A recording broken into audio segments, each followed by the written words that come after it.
Hey guys, welcome back to my channel. आज की मेरी इम्पॉर्टेंट टॉपिक रहेगी कॉम्पिटिटिव एग्ज़ाम के लिए है, जो साइंस से बायोलॉजी से है, वो है क्रोमोसोम्स। क्या है? क्रोमोसोम्स। ठीक है,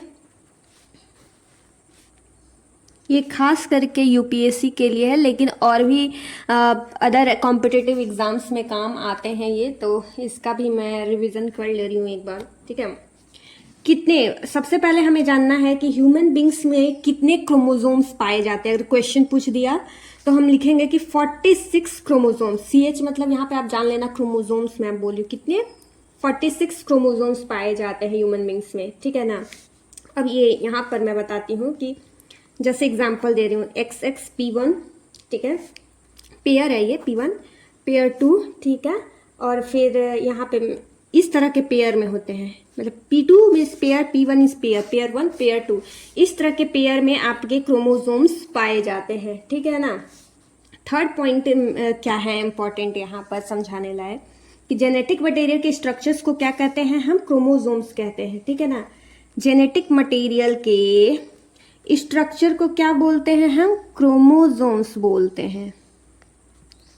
ठीक है, प्रीवियस ईयर में, अरे प्रीवियस क्लासेस में आप जाकर देख लेना कि वहाँ जेनेटिक मटेरियल का स्ट्रक्चर कैसा होता है। बार बार यहाँ पर मतलब मैं रिवाइज करवाऊंगी तो मेरी वीडियो लॉन्ग हो जाएगी, तो आप इतना याद रखना, जेनेटिक मटेरियल के स्ट्रक्चर को क्या कहते हैं? क्रोमोसोम्स बोलते हैं। अब आगे बढ़ते हैं। ऐसे मैं बना ही देती हूँ, वरना पता चला आप लोग सब भूल भूल के तैयार हो जाओगे जी। ठीक है, इसके स्ट्रक्चर को क्या बोलते हैं? क्रोमोसोम्स। ठीक है, ह्यूमन सेल में कितने क्रोमोसोम्स पेयर्स होते हैं? ये जो ह्यूमन सेल है, ठीक है, ओहो मैं इधर डायग्राम बना दूँ क्या? बना देती हूँ। ये जो ह्यूमन सेल्स हुए, ये तो जीएम हो गया, आप सबको पता, ये सेल हो गए। तो इसमें कितने क्रोमोसोम्स पाए जाते हैं? तो इसमें 23 क्रोमोसोम्स पाए जाते हैं। ठीक है, कितने? 23। मतलब टोटल ह्यूमन बींग्स में कितने क्रोमोसोम्स होते हैं? 46 क्रोमोसोम होते हैं, बट ह्यूमन सेल में कितने क्रोमोसोम्स के पेयर? ठीक है, पेयर बता रहा है। तो अगर हम 33 इंटू 2 करें तो कितना बचेगा? 2 2 4 46 यहाँ आ गया। ये पेयर बोल रहा है, 23 पेयर पाए जाते हैं, और टोटल क्रोमोसोम्स कितने हैं? 46। पेयर मीन्स 2, यानी 23 इंटू 2 करेंगे तो 46 आ जाएगा। क्या हो गया हमारा? 46 क्रोमोसोम, 23 पेयर्स इन सेल। ठीक है, मोस्ट इंपॉर्टेंट पॉइंट, 23 पेयर जो होते हैं ये डिफरेंट होते हैं। ठीक है, क्या होता है? डिफरेंट होते हैं। 23 जो पेयर होते हैं वो डिफरेंट होते हैं। 22 पेयर जो होते हैं, पी लिख दूँ चलेगा? मैं लिख देती हूँ पी, वो XX का होता है। कितना होता है? XX का होता है। ठीक है, और ये जो 23 पेयर में, ठीक है ना, XX किसको डिनोट किया जाता है? XX अगर रहे तो वो फीमेल को डिनोट किया जाता है। किसको? फीमेल को डिनोट किया जाता है। और XY रहे तो किसको डिनोट किया जाता है? मेल को डिनोट किया जाता है। ठीक है ना। तो इससे हम पहचानते हैं कि ये फीमेल होगी या मेल होगा। XY मेल और XX फीमेल, कोई कंफ्यूज मत होना। ठीक है ना। और कितना? 22 पेयर कितना होता है? XX का ही होता है। ठीक है, अब आते हैं क्रोमोसोम्स के बारे में और भी ज़्यादा जानकारी लेते हैं। ठीक है ना। ये इंपॉर्टेंट पॉइंट है कि वाई क्रोमोसोम्स जो है is the last human chromosome to be sequenced, मतलब अनुक्रमण। ठीक है, एंड टू एंड, अंतिम। ठीक है, क्या है? T to T, telomere to telomere. ठीक है, telomere to telomere, sorry telomere to telomere मैं भी ना भूल जाती हूँ कभी कभी। तो यहाँ पे एग्जाम्पल के साथ देखेंगे। ये जो XX है, मान के चलो क्रोमोसोम्स लेती हूँ। ठीक है, इसके ये जो बिंदु मैं लगा रही हूँ, ये डॉट जो लगा रही हूँ, उसके ये लास्ट पार्ट होता है क्रोमोसोम्स का, जिसको टेलोमियर बोलते हैं। क्या बोलते हैं? टेलोमियर। तो आप सब समझ गए कि टेलोमियर किसको बोलते हैं। ये इसको डॉट को, ये क्रोमोसोम है, इसके डॉट को क्या बोलते हैं? टेलोमियर बोलते हैं। ठीक है, अब आगे बढ़ते हैं। ये तो हो गया क्रोमोसोम किसको कहते, क्रोमोसोम के आखिरी पार्ट को क्या कहते हैं? टेलोमियर कहते हैं। अब आते हैं नेक्स्ट पेज में, इसके बारे में थोड़ा सा हम डिस्कस कर लें, टेलोमियर के बारे में। ठीक है, ये क्या करता है, ठीक है ना। ये किस चीज़ से बना रहता है? तो ये बना रहता है डीएनए सीक्वेंसेस से, ठीक है, प्लस प्रोटीन्स, ठीक है ना। ये किस चीज़ से बना है? डीएनए सीक्वेंसेस से प्लस प्रोटीन से बना रहता है। ये इसका डेफिनेशन बोलेंगे तो बोलेंगे इट इज अ कैप, ठीक है, एक कैप है।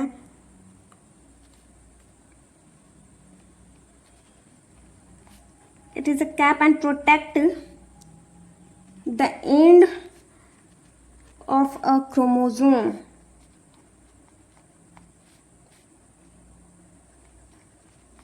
ये एक कैप है जो कि प्रोटेक्ट करता है। यहाँ पे एंड प्रोटेक्ट की जगह आप विच भी लिख सकते हैं। It is a cap which protect the end of a chromosome. And इसलिए बोले कि ये मतलब अलग अलग मैं बताना चाहती थी कि ये कैप है और प्रोटेक्ट करता है किसको? एंड ऑफ द क्रोमोसोम को। लेकिन आप ऐसे भी बोल सकते हैं it is a cap which protect the end of a chromosome. ठीक है, अब यहाँ हम आगे बढ़ते हैं। जैसा कि हमने बताया था कि ये XX फीमेल का होता है, ठीक है, XY क्या होता है? मेल का होता है। ये जो Y क्रोमोसोम है, ये जो Y हुआ यहाँ पर, ठीक है ना, Y क्रोमोसोम किसको डिटरमाइन करता है? मेल को डिटरमाइन करता है, because it bears SRY genes. क्या बियर करता है ये?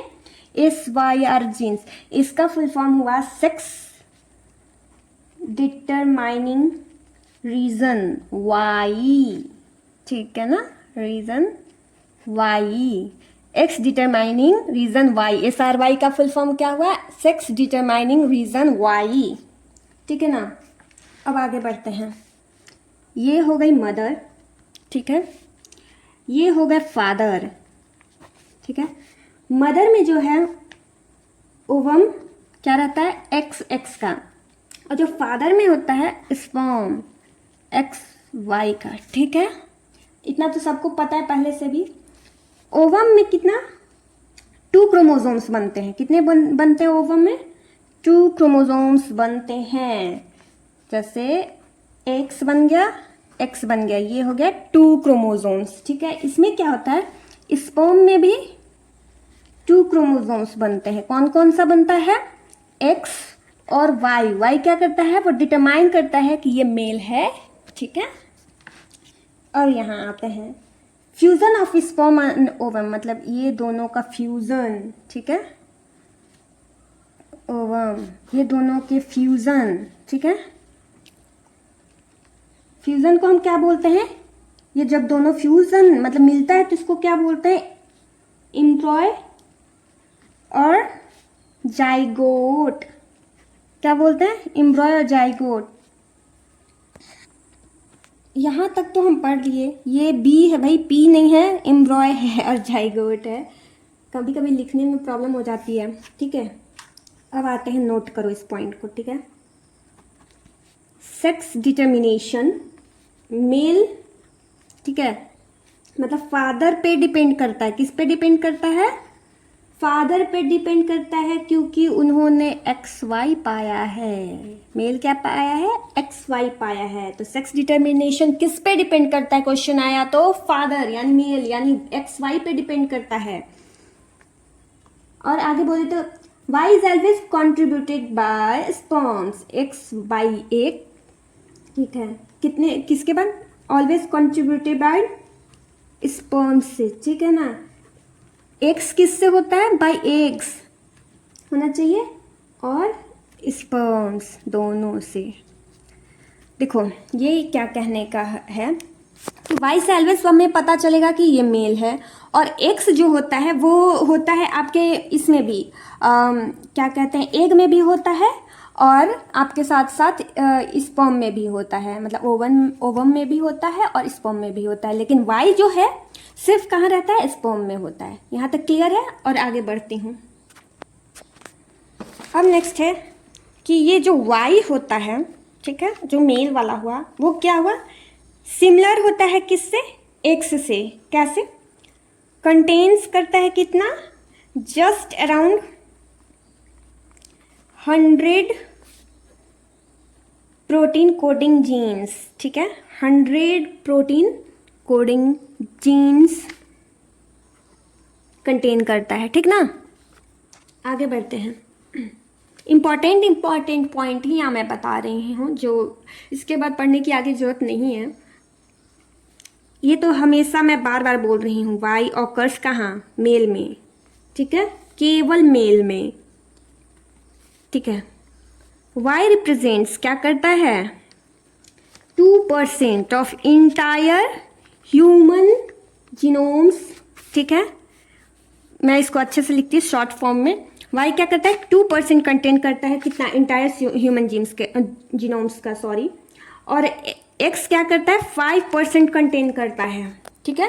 तो ये परसेंटेज बहुत ज़्यादा इंपॉर्टेंट है, तो आप यहाँ पे देख लेना। वाई ह्यूमन जीन्स का कितना करता है, 2% कंटेन करता है, और एक्स कितना करता है, 5% कंटेन करता है। तो आज की मेरी वीडियो यही समाप्त होती है। बहुत लॉन्ग वीडियो है, कल और दूसरा टॉपिक लेकर आऊँगी या जब भी वीडियो अपलोड करूँगी। Thank you for watching my video, और एक बार रिविज़न कर लेना। बाय बाय, मिलते हैं नेक्स्ट वीडियो में।